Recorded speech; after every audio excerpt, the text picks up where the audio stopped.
All right. So last week, what the Rebbe did in one paragraph was give us like a prototype looking at the first foundational midah of chesed, loving kindness. And the Rebbe went through it on all 7 sub-traits. Chesed shebechesed, gvura shebechesed, tiferet shebechesed, and each subtrait, because the Rebbe's point is we don't have the power to transform the midah, right? We can't, like we said, counting weeks is only rabbinic. It's only a zecher.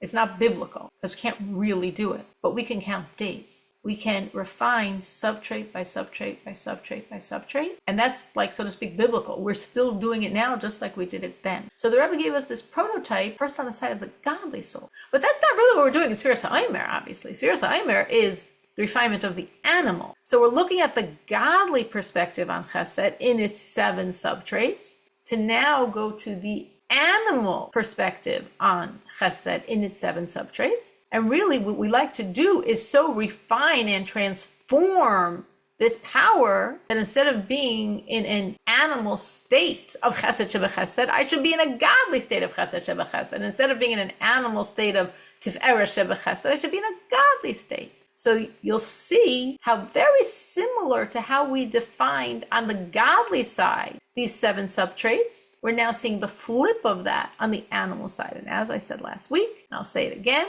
there are myriads of aspects and nuances to all of these subtraits. The Rebbe is choosing one road, obviously for reasons. And similarly, in the animal version, we're basically going on the flip side of that same road. So if you're like, wait, I thought you could define it this way. I thought it's true too. Many nuances, many colors, many variations, many aspects. So let's just go through the 7 subtraits on the side of the animal with the idea of Sfiras HaOmer. Of course, yes, we are in Elul, but we always can do this work of Sfiras HaOmer, I mean the work of self-refinement. So now that we know the godly ideal, we're going to look at the animal manifestation, and our job will be the transformation from one end to the other end. So we have 7. Just like on the godly side, chesed meant across the board how much you love Hashem. You love God so much, and therefore chesed shebechesed, you have such a zerizus and alacrity because you love Hashem so much, you just want to serve Him,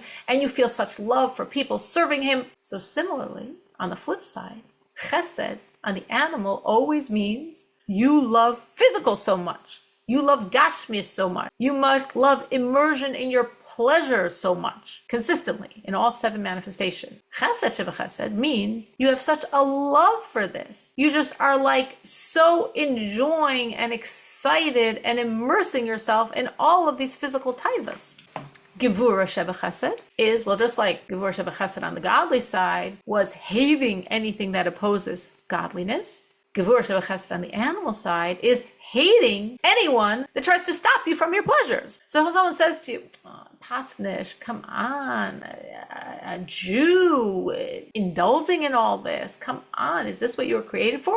You hate them. Gevura shebechesed. Gevura shebechesed on the godly, you hate those that are blocking God. You hate those that are opposing God. Gevura shebechesed on the side of the animal, you hate anyone that's going to try to stop you from your pleasures. You chesed shebechesed love all this stuff, and Gevura shebechesed just cannot stand, have very negative feelings for anyone that would be obstructing your pleasures, which could be why maybe the haters of the world that hate the Jewish people look at us that way because we're a sign of God. So we're almost de facto the obstruction of their pleasures, of this immersion in the physical. We represent something higher, so they hate us. Tiferet shebechesed, again, Tiferet is like the glory, the pride. Well, Tiferet shebechesed on the side of the animal is feeling glory and pride in your pleasures. Like, it's not just that you're covertly sneaking off to a corner and doing your thing. No, you feel, I'm so cool, I'm so amazing.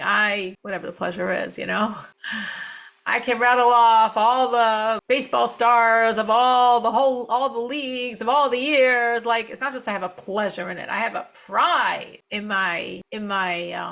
how much I am immersed in this pleasure. I have a pride in how much time I spend on my fitness or my closet or my manicures or my food, whatever it is. It's not just like I'm doing it and I feel guilty and I hope nobody realizes. No, I'm proud about it. It's great. It's cool. I'm amazing. Tiferet shebechesed on the side of the animal, versus, of course, on the side of godly, where we had this pride in Avodas Hashem. Netzach, Netzach Shebechesed is the victory. So the victory here would be, let's say there's something in this physical reality that you're so into that isn't exciting you so much. Well, you're going to pull out your netzach of chesed to get yourself into that as well. I think I tasted sushi once in my life and I didn't like it. And I said this to my children. And they were like, no, Ma, you have to acquire a taste for it. And I was like, why would I want to create another taiva?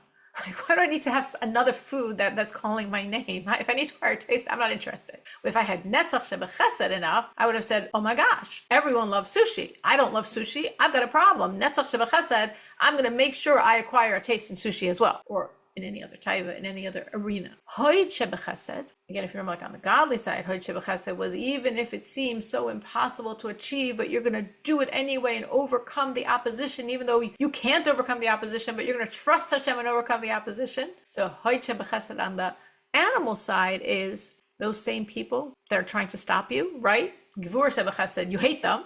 Hoid shebechesed, you overcome it. Meaning, let's say someone's trying to talk to you, convince you what you're doing is wrong, detach you from these pleasures.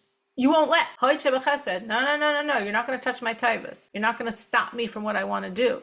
Hoid shebechesed, I will fight. I will not let myself be convinced or swayed or manipulated to stop what I'm doing. I'm doing what I'm doing and nobody's going to stop me. Hoid shebechesed. Yisoid shebechesed, of course, Yisoid is connection, connectivity, is kashrus. So that's what it is, this enormous immersion in what you're doing that it becomes your obsession. And what you do and what you say and what you think all has to do with whatever physical taiva you're being driven by. I mean, it could change because obviously people go from taiva to taiva sometimes, obsession to obsession. But whatever it is, you're just going to immerse yourself in it completely. It's going to become your world. Obviously blocking out any godly reality from your world, because this takes up all the space, which of course is what the animal side wants, what the evil inclination wants. Evil inclination is driving the animal soul. It wants that the physical should take up your whole space, so there's no room. It doesn't work. No space for God because we pushed him out, because all of our space is the pursuit of money, the pursuit of food, the pursuit of fame, the pursuit,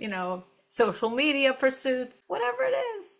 There's lots of pursuits out there. Gambling, chess, whatever. Until we come to Malchus Shebechesed, which means, because everything we said from Chesed until Yisoid could have actually been in the realm of the permissible. It's just this over obsession and indulgence and prioritization of the physical. But it doesn't stop there. So Malchus, of course, is the ultimate, like on the side of godly, Kabbalah's all, complete submission. So when you're completely submissive to taivas, to physicality, to desires, what happens is you just lose all boundaries completely. So now we totally fall into the realm of the prohibited. Meaning the animal soul could start by overindulging on the permissible. It's permissible. Everything I was saying here was all permissible things. Kosher food, tznius, clothing, kosher mashka could be completely permissible. It's, of course, not permissible to use it that way, but we could pretend. But if you keep indulging and indulging and indulging in the permissible, you're not going to stop there. You're going to reach the point of malchus, complete bittul and Kabbalah soul. And when you're completely submissive, there's no barriers, there's no stopping. And then it goes all of these taivas and desires into the realm of the forbidden. So that's scoping out one trait. So what the Rebbe is saying is, you could take this one trait. You're not going to transform. How could I ever change? Right, you can't. But if you take a sub-trait and just work on that sub-trait, you do have the power to change that. And then work on another sub-trait. And then work on another sub-trait. You say, well, it's going to take me more than a day. Well, however long it takes you. We're not in Sphere's homework count now. So however long it takes you, as long as you're working, as long as you're achieving, as long as you're closer to Hashem today than you were this morning, that's a tremendous accomplishment. And you're closer tomorrow than you were today, it's a tremendous accomplishment. And that's what Hashem looks at.